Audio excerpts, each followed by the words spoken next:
아기가 너무 어릴 때부터 안 돼, 앉아, 적어, 이거 뭐야? 이런 지시적인 것만 하다 보니까 언어도 퇴화하는 것 같습니다. 눈빛도 슬퍼지네요.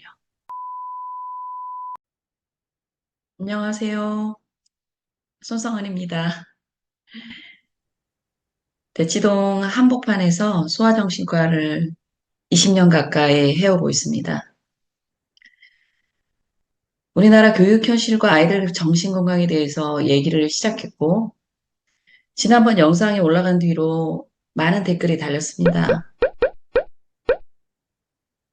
그만큼 고민하는 엄마들이 참 많으신 것 같습니다. 그 댓글 같이 살펴보면서 우리가 이야기 오늘 함께 나눠보기로 해요. 댓글 사연입니다. 그냥 강남의 흔한 엄마입니다. 아이를 낳고 특정 유치원에 가기 위해서 테스트를 보고 그 아이들을 앉혀놓고 영어를 가르치고 그 특정 학원을 가기 위해서 또 프랩을 다니고 저는 이 특정 학원하고 이 프랩이 뭔지 이름도 알 것 같아요. 엄마들이 와서 항상 얘기하시니까 사실 저도 미치고 주변에 휩쓸려서 4살 아이가 놀지도 못하고 학습으로만 다니는 생활을 해왔습니다. 흔히 보는 사연입니다. 그러다 지금 돌아보니까 제가 너무 괴롭습니다. 아이한테 무슨 짓을 하였는가? 틱이 올 정도까지는 아니지만 이상 증세도 있었고요.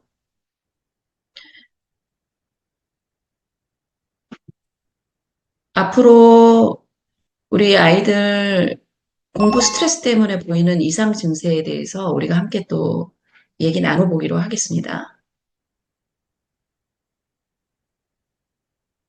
아기가 너무 어릴 때부터 안 돼, 앉아, 적어, 이거 뭐야? 이런 지시적인 것만 하다 보니까 언어도 퇴화하는 것 같습니다. 눈빛도 슬퍼지네요.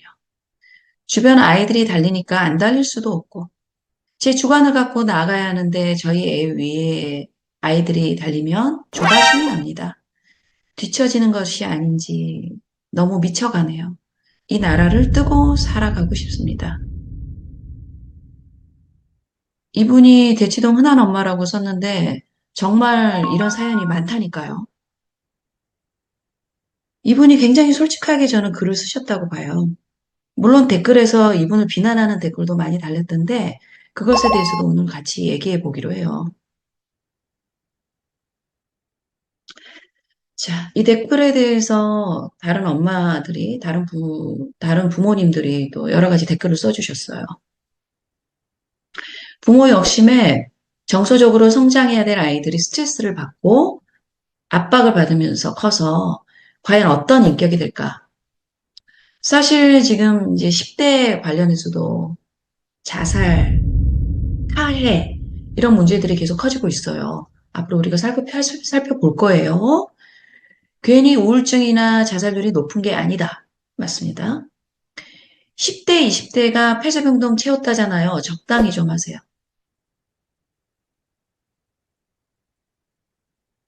지금 10대, 20대 심각하죠? 손목 자해도 많고요. 이사 가세요. 참 이거 말이 쉬운데 어떤 엄마가 또 댓글 다루셨더라고요. 미국 가고 호주 가도 똑같이 한다고 한국 엄마들은. 그러니까 결국은 자기 머릿속에 있는 뇌회로가 시스템이 바뀌지 않으면 어딜 가나 지옥이라는 말일 수도 있습니다.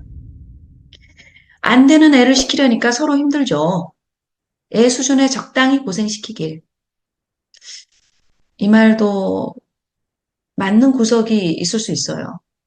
그런데 우리나라 교육 시스템은 되는 애도 힘들게 만들고 안 되게 만드는 시스템이라는 거죠. 또 학원이 그렇게 나쁜 거냐? 애들도 봐준다. 뭐 이런 말이 있었는데 맞습니다. 제가 학원을 무조건 다니지 말라. 학원이 문제가 있다. 이렇게 말하는 스타일은 아닙니다. 학원이 갖는 장점들이 분명 있죠. 또 지금 같은 곳에 그 환경 속에서는 집이 지옥이면 학원에 가서 숨을 쉬고 아이들과 만나면서 좀 놀고 이런 기능도 있죠. 하지만 모든 게 지나치면 병이죠. 사실 다들 비슷한 마음인데 이 엄마는 이렇게 사연을 적으셨잖아요. 오늘 또 이런 의식을 갖지도 못하고 아이를 잡고 있는 엄마들. 대치동만 있는 거 아니죠. 전국 곳곳에서 아이를 위해서 교육으로 행해지는 수많은 어려운 일들이 가정에서 일어나고 있죠.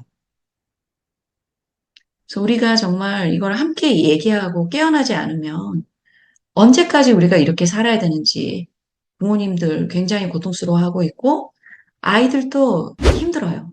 그 아이들이 크면 어떤 정신적인 문제가 일어나고 힘든 일이 일어나는지 지금 벌써 매스컴에도 나오고 있습니다.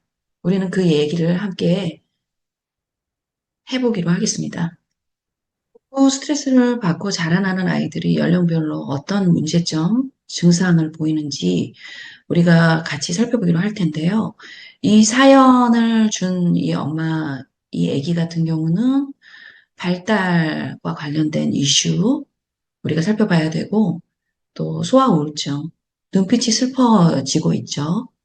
저는 우리 아이들을 특정 진단명으로 규정 짓는 거를 되게 싫어하는 의사입니다. 그렇지만 이 아이들 마음 살펴볼 때 이 발달이 지금 어려움을 겪고 있는 거죠.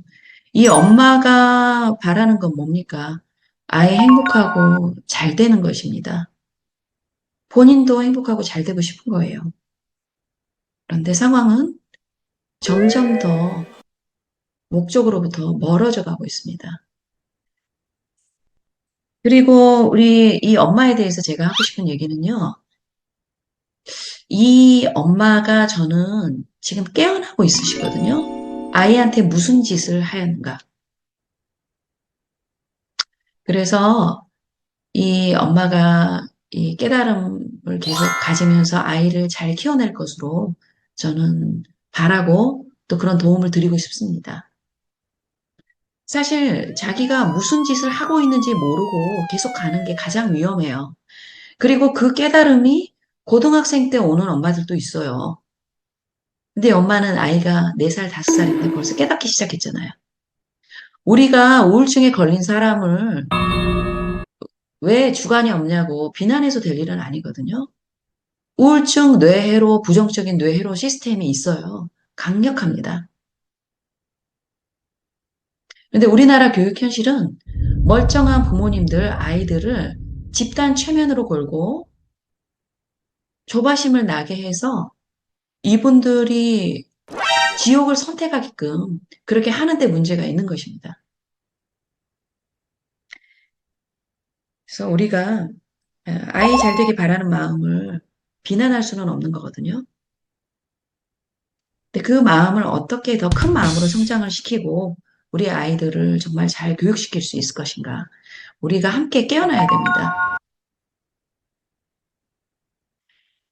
앞으로도 댓글 남겨주시면 그 댓글 사연으로도 같이 얘기 나눠보고 소아정신과에 오는 아이들이 어떤 증상으로 오게 되는지 우리 함께 또 살펴보고 이야기 나누겠습니다.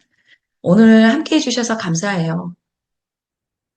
제가 진료실에만 있다가 이렇게 얘기하는 게 사실 쉽지는 않은데 들어주셔서 감사합니다. 좋은 하루 되세요.